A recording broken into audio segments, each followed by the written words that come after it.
Bom dia, boa tarde ou boa noite, conforme seja o horário que estejam me ouvindo. Eu inicio o nosso estudo de hoje. Na verdade, vou iniciar com uma saudação, desejando a todos um Feliz Natal, e nada melhor do que num dia de Natal ou num momento de Natal. Na verdade, deveríamos cultivar esse hábito como uma rotina maior nas nossas vidas, né? Mas que pelo menos nesse período do ano a gente se lembre não só de Jesus, mas, por exemplo, esse estudo desses personagens que são assim genuínos cristãos, podemos dizer, na verdade, genuínos cristãos para o nosso conceito atual, porque nessa época aqui nem essa denominação, nem essa classificação existia, né? Como cristãos. Nós vamos ver quando que isso vai surgir. Nessa história nós vamos ver quando esse termo cristão, cristianismo, quando isso vai surgir. Mas o que importa aqui são exemplos, né? Então Paulo, não só ele, mas Estevão, todos eles, né? Abigail, Ananias, vamos falar dele hoje. Saulo, que vai se transformar para o Cristo de uma maneira tal que até o nome vai ser mudado. Então esses personagens que vivem o Cristo, né, que compreendem o Cristo com uma justeza maior do que nós, eles devem nos inspirar. E nesses momentos, nesses dias e nesses tempos, né, num dia de Natal, acho que não consigo imaginar passarmos um dia desse sem nos lembrarmos com certeza de Jesus e também desses vultos, né? Então que esse estudo de hoje, em especial, possa ser um tributo mesmo ao nosso mestre, né? Como o grande aniversariante, e que o Natal se faça nas nossas vidas de modo que nós possamos ter esses grandes exemplos a nos inspirar na nossa vida, no nosso dia a dia, nos próximos dias do ano que vai entrar. Então, assim, eu desejo para todos um feliz, maravilhoso e abençoado Natal. E aí, continuando, nós estamos aqui naquela parte muito tocante, emocionante, mais uma, né, parte emocionante desse livro, que a gente não sabe destacar qual parte nos emociona mais. Mas ali, quando Saulo, cego, na hospedaria, transformado, na verdade, né, não era todo, ele foi construindo a sua transformação, mas a resolução da transformação, essa foi imediata. Então aqui não houve dúvida. Quando ele decidiu aqui, não foi, vou ver, talvez, né? Ai, quem sabe, pode ser que estivesse, porque olha, será que eu estava enganado? Não foi assim. Quando ele percebe que ele foi assim, quando a ficha caiu para valer, né? É tanto que ele fica cego, porque ele plasma no seu perispírito a sua cegueira espiritual. É assim, de tão forte que foi. Ele vai construir. Na verdade, o que ele vai fazer aqui, né? Ao longo dessa maravilhosa história, nós vamos ver que ele vai trilhar o caminho de volta. Então, esse livro, como vimos aqui, né, duas partes. Chegamos ao meio do livro. Do começo até a metade, ele estava se equivocando nas suas atitudes. Da metade, que estamos agora na segunda parte, início da segunda parte. Então, essa metade até o final, nós vamos ver que, na verdade, o que ele vai fazer? Ele vai fazer diferente do que o que ele fez. E nós vamos ver que com uma intensidade muito maior. Se ele, como perseguidor, nós achamos que ele era intenso, agora, como defensor, agora nós vamos ver a energia desse homem, né? Então, assim, a transformação já aconteceu. Não tem a menor possibilidade dele estar em dúvida, vou ver, vou pensar. Não, a decisão já houve. Mas agora é o trabalho não é desfazer, é refazer. É fazer de novo, só que ao contrário. Tudo que ele havia feito até então. E ele fez muitas coisas, né? Então, continuando aqui, com essa introdução e essa saudação do desejo de um Feliz Natal a todos, né? Que essa leitura possa, de fato, ser um componente a mais nas nossas vidas como comemoração do Natal. Vimos que ele está aqui na hospedaria, nessa situação, cego, né? Transformado e totalmente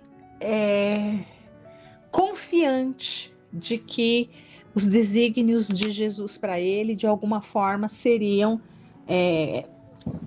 aconteceriam. E eis que ele recebe a visita de alguém.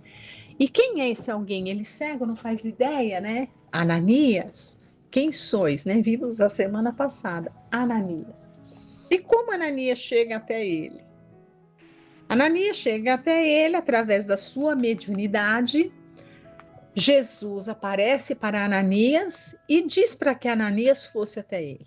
E veja, esses espíritos que já têm a resolução dentro de si do acerto, então esses espíritos que já trilham, né, já são cristãos, por assim dizer, já vivem Jesus, eles não titubeiam, assim como Saulo, quando caiu de joelhos na estrada de Damasco, não ficou perguntando se sim, se não teve dúvida imediatamente. Ananias também, quando Jesus aparece para ele e fala, olha, vai até ali na rua direita e procura Saulo e devolve-lhe a visão.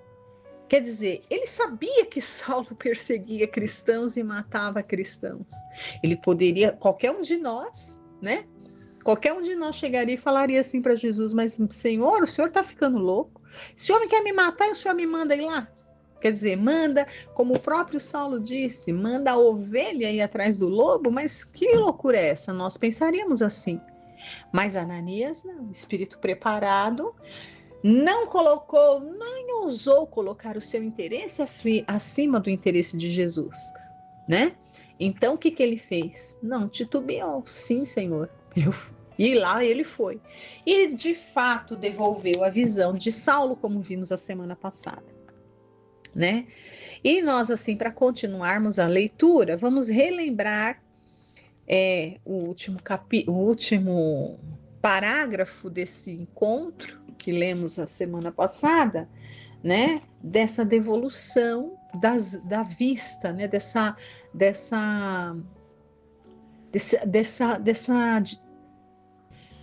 Como direi assim, desse magnetismo todo que Ananias transmitiu para Saulo, né? Devolvendo ali a visão a ele. Então, após Ananias devolver a visão ali numa imposição de mãos e numa rogativa a Jesus, ele passa a enxergar. E no finalzinho do capítulo, né? Do capítulo não, da leitura da semana passada, Saulo diz assim, né? Ressuscitaste-me, então Saulo diz para Ananias, ressuscitaste-me para Jesus, exclamou jubiloso. Não, minto, não foi aqui, paramos aqui, olha. O convertido de Damasco não disse palavra. As lágrimas de gratidão sufocavam-no, abraçando-se ao antigo pregador, pregador que era o Ananias, né, que pregava o evangelho, num gesto expressivo e mudo, fê-lo como se houvesse encontrado o pai dedicado e amoroso de sua nova existência. Por momentos ficaram mudos, maravilhados com a intervenção divina, como dois irmãos muito queridos que se houvessem reconciliado sob as vistas de Deus. Então ele ia lá para perseguir Ananias e no final Ananias veio até ele e devolve-lhe a visão, né? E continuando aqui, né? Vamos lá. Saulo sentia-se agora fortalecido e ágil. No minuto, pareceu reaver todas as energias de sua vida. Olha a inflexão magnética, não foi só a vista, né? Ele recebeu ali um influxo de energias. Por quê? Porque ele, dali para frente, muito seria pedido dele nesse sentido, porque muito trabalho o aguardava, né? Voltando a si do contentamento divino que o felicitava, tomou a mão do velho discípulo e beijou-a com veneração. Ananias tinha os olhos rasos de pranto. Ele próprio não podia prever as alegrias infinitas que o esperavam na pensão singela da rua direita. E aí Saulo diz: ressuscitaste-me para Jesus, exclamou jubiloso. Serei dele eternamente. Sua misericórdia suprirá minhas fraquezas, compadecer-se-á de minhas feridas, enviará auxílios à miséria de minha alma pecadora, para que a lama do meu espírito se converta em ouro do seu amor. Então veja como ele já está ciente de tudo, né? Porque na verdade ele era um escolhido. Ele não precisou ser discípulo de Jesus. Ele já é um enviado, foi um enviado do plano espiritual, mas chegou aqui quase que fracassa. Precisou o próprio Cristo aparecer para ele para falar: ó, lembra do teu compromisso? Ele foi um enviado, né? E aí Ananias diz para ele, olha, então Ananias agora vai dar uma lição, um show. Né? Então vamos ao show de ensinamentos aqui de Ananias. Olha, sim, ele era um pregador, ele vai pregar para nós agora, porque nós estamos lendo, estamos ouvindo. Então essa pregação é para nós, né? Sim, somos do Cristo, ajuntou o generoso velhinho com a alegria a transbordar dos olhos.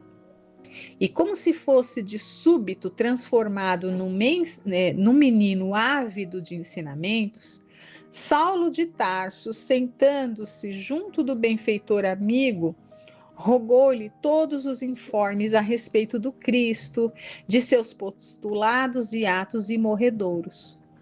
Ananias contou-lhe tudo quanto sabia de Jesus, por intermédio dos apóstolos.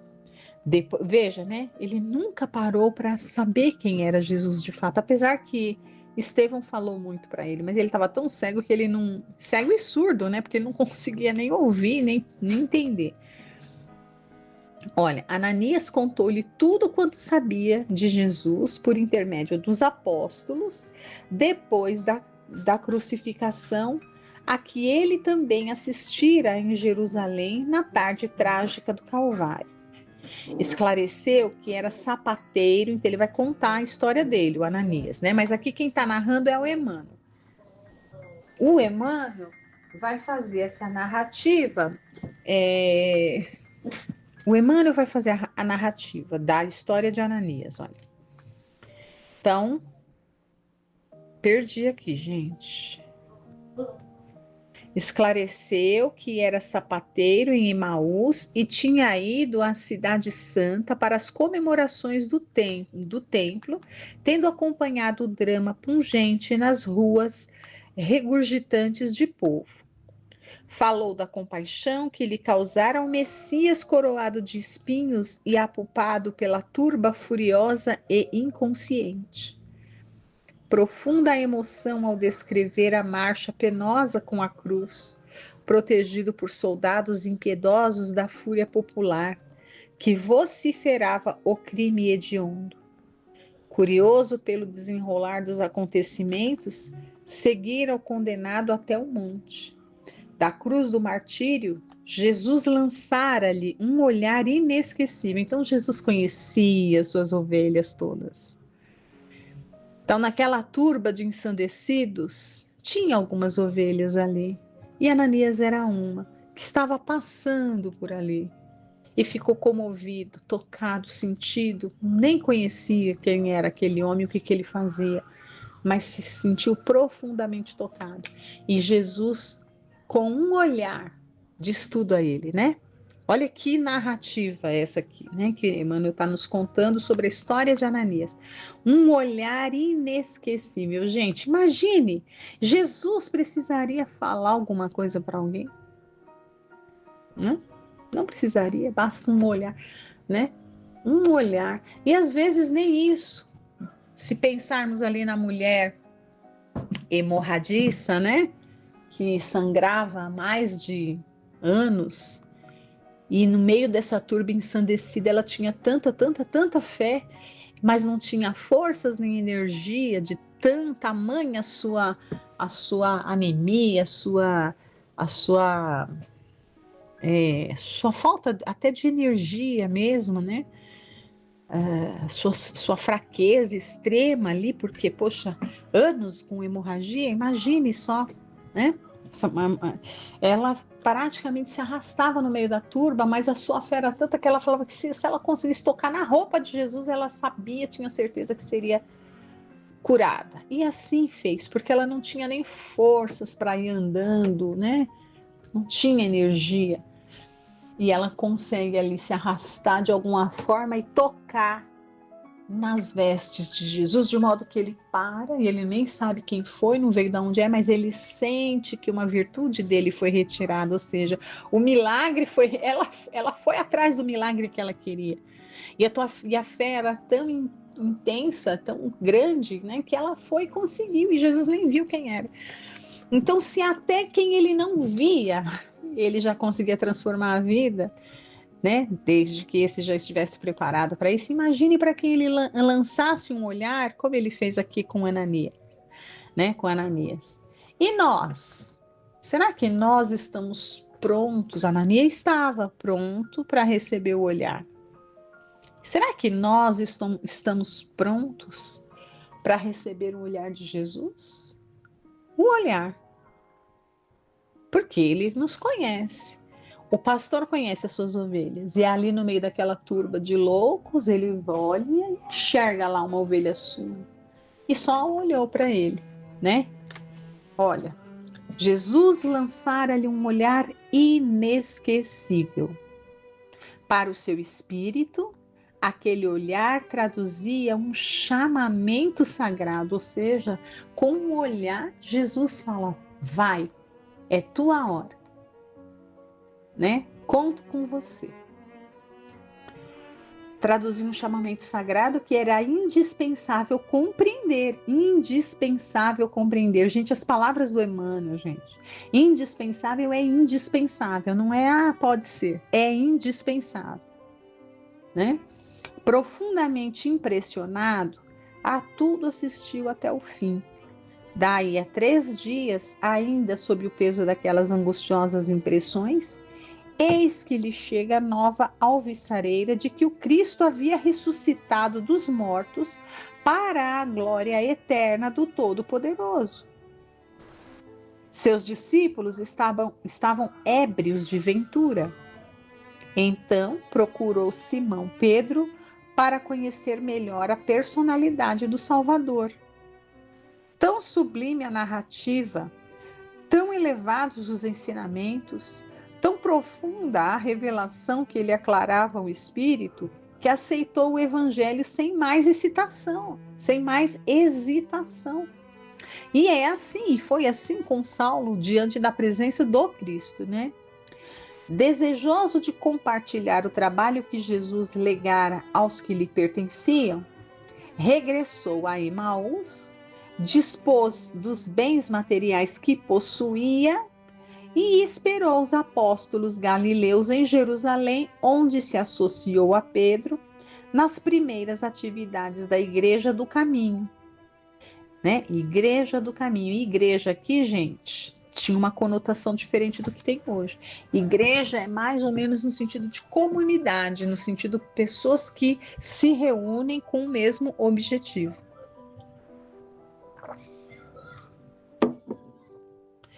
Então vamos, continuando aqui, olha. Então vejam, o espírito quando está preparado faz isso, larga tudo, ele largou tudo, nem teve contato com Jesus, ele ouviu falar de Jesus e o olhar de Jesus foi o suficiente para ele dedicar a sua vida, né? A essência dos ensinamentos do Cristo vitalizara-lhe o espírito. Os achaques da velhice haviam desaparecido. Logo que João e Filipe chegaram a Jerusalém para cooperar com o antigo pescador de Cafarnaum na edificação evangélica, combinaram sua transferência para Jope, a fim de atender a inúmeros pedidos de irmãos desejosos de conhecer a doutrina. Ali estivera até que as perseguições intensificadas com a morte de Estevão obrigaram-no a retirar-se. Então ele estava ali trabalhando e divulgando, né, o evangelho, e ele fazia suas pregações, pregou para Abigail. Ele está contando, né? Emmanuel está contando para nós a história que Ananias, a história de Ananias, o que Ananias estava falando para Saulo, né? E nessas suas pregações por aquela região, ele pregou para quem? Para Abigail, né? E quando, após a morte de Estevão, mandada, né, a mando de Saulo, ele resolveu pregar em outros lugares, porque ele já não era tão seguro. Foi por isso que ele foi para Damasco. E Saulo vai atrás dele, né? Então agora, olha, ali estivera até que as perseguições intensificadas com a morte de Estevão obrigaram-no a retirar-se. Saulo bebia-lhe as palavras com singular enlevo, como quem franqueava um mundo novo. A referência às perseguições avivava os remorsos acerbos, porque essas perseguições foram deflagradas por ele, né? Em compensação, a alma estava repleta de votos sinceros, promissores de uma vida nova. Então, gente, isso aqui é tão importante, porque quem de nós não carrega culpas de passado remoto ou passado atual, passado que não é tão passado. Não precisa ser passado de outras encarnações, mas passado coisas. O que nós fizemos há 1 minuto atrás, há 1 segundo atrás, é passado. Mas, veja, né? A partir do momento. E essas atitudes de erro, sim, a gente sente um remorso, um arrependimento. Mas, veja, né? Olha como coloca aqui. Tudo bem, eu me arrependo, fico envergonhado, mas o que importa é agora. E agora o coração está cheio de desejo. Então, assim, olha. A alma estava, olha, em compensação, tanto remorso pela falha que teve, mas em compensação agora, a alma está repleta de votos sinceros e promissores de uma vida nova, né? Então, ou seja, não adianta ficar remoendo o passado, o que importa é o agora com vistas num futuro, né? É verdade, dizia, enquanto o narrador fazia longa pausa. Então, quer dizer, Paulo dizia, né? Saulo dizia, é verdade. Vim a Damasco com outorga do templo para vos levar preso a Jerusalém. Mas fostes vós que chegastes com outorga de Jesus, e a ele me jungistes para sempre. Se vos algemasse na minha ignorância, levar-vos-ia ao tormento e à morte. Vós, salvando-me do pecado, me transformastes em escravo voluntário e feliz. Olha que bela analogia que ele faz, né? Um raciocínio muito racional, muito lógico, muito verdadeiro e muito poético e bonito até, né? Ananias sorriu, sumamente satisfeito. Saulo pediu-lhe então falasse de Estevão, no que foi entendido com solicitude. Em seguida, pediu informes de sua viagem de Jope a Jerusalém. Com muita prudência, desejava do benfeitor qualquer alusão a Abigail. Formulando um pedido, fê-lo com tal inflexão carinhosa que o velho discípulo, adivinhando-lhe o intuito, falou com brandura. Não precisarás confessar os teus anseios de moço. Leio em teus olhos o que principalmente desejas. Entre Jope e Jerusalém, descansei muito tempo na vizinhança de um compatrício que, apesar de fariseu, nunca privou os empregados de receberem as sagradas alegrias da Boa Nova.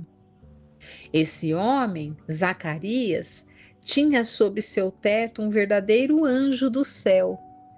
Era a jovem Abigail, que depois de receber o batismo de minhas mãos, confessou que te amava muito. Falava do teu amor com ternura ardente e muitas vezes me convidou a orar pela tua conversão a Jesus Cristo. Que notícia boa diante dessas. Olha, gente, como Deus, como Jesus, como é bom servir ao bem, porque o jugo se torna suave, o fardo se torna leve. Porque sim, gente, se somos espíritos que estamos aqui em provas e expiações no mundo, porque somos imperfeitos, nós vamos passar por provas e expiações e não é fácil. Mas olha só, ele está começando a passar pelas situações aqui, mas olha que recompensa maravilhosa que ele recebe logo de cara, né? As notícias verdadeiras daquilo tudo, né? Dos momentos que a Abigail dividiu, a última pessoa com quem ela deve ter dividido todo o amor que ela sentia, todas as melhores palavras, vibrações, sentimentos a respeito de Paulo, era Ananias. E se ele matasse Ananias, ele ia ter a oportunidade de. Porque Abigail morreu. Ou seja, se ele matasse Ananias, ele ia perder esse tesouro que vai acompanhá-lo, que é escutar essa história aqui, que Ananias está dizendo para ele, que ela o amava muito e que ambos oravam a Deus e a Jesus para a sua conversão. Olha que coisa mais linda. Se isso aqui não é uma premiação diante, né, diante das dificuldades pelas quais ele passará, né? Olha, e ele ouvia, olha, Saulo ouvia emocionado. E após ligeiro intervalo, em que o amoroso velhinho parecia meditar, voltou a dizer como se falasse consigo. Sim, se ela ainda vivesse, né? Então ele ainda tem essa dor porque ela desencarnou. Ananias recebeu a observação sem surpresa e acentuou: desde que se aproximou de mim, notei que Abigail não ficaria muito tempo na terra. Suas cores esmaecidas, o brilho intenso dos olhos, falavam-me da sua condição de anjo exilado. Mas devemos crer que ela viva no plano imortal. E quem sabe, talvez suas rogativas aos pés de Jesus hajam contribuído para que o Mestre te convocasse à luz do Evangelho às portas de Damasco. O velho discípulo do caminho estava comovido. Recebendo aquelas carinhosas evocações, Saulo chorava. Compreendia, sim, que Abigail não poderia estar morta. A visão de Jesus redivivo bastava para dissipar-lhe todas as dúvidas. Certamente a escolhida de sua alma apiadara-se das suas misérias, rogara ao Salvador com insistência lhe socorresse o espírito mesquinho e, por venturosa coincidência, o mesmo Ananias que lhe havia preparado o coração para as bênçãos do céu, estendera-lhe igualmente as mãos amigas, cheias de caridade e perdão. Agora, pertenceria para sempre àquele Cristo amoroso e justo que era o Messias prometido.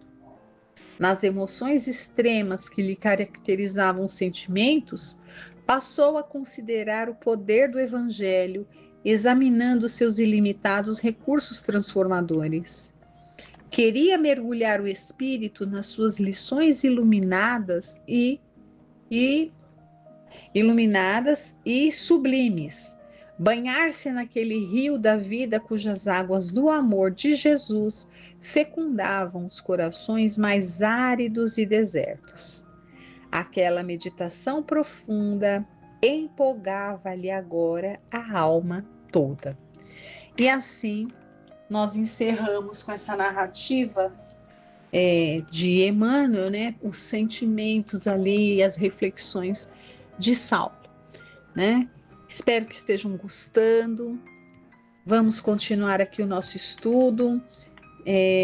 Mais uma vez, desejo que todos tenham um excelente Natal, um maravilhoso Natal, e que histórias como essas, né? História como essa narrativa do olhar de Ananias possa tocar o nosso coração, de modo que nós estejamos desejosos do olhar de Jesus para a nossa direção, que estejamos preparados, né, para o olhar, porque Ele nos olha a todos. Só que se nós não estamos preparados, nós seremos indiferentes, não vamos nem perceber que Ele nos olha. Mas quando estamos ali sintonizados, quando esse olhar, né, chegar para nós vamos não é quando esse olhar chegar para nós, quando nós nos sintonizarmos, nós vamos perceber esse olhar para nós e vamos atender, não é? Então agradeço a todos por estarem aqui, fiquem com Deus, até a próxima semana.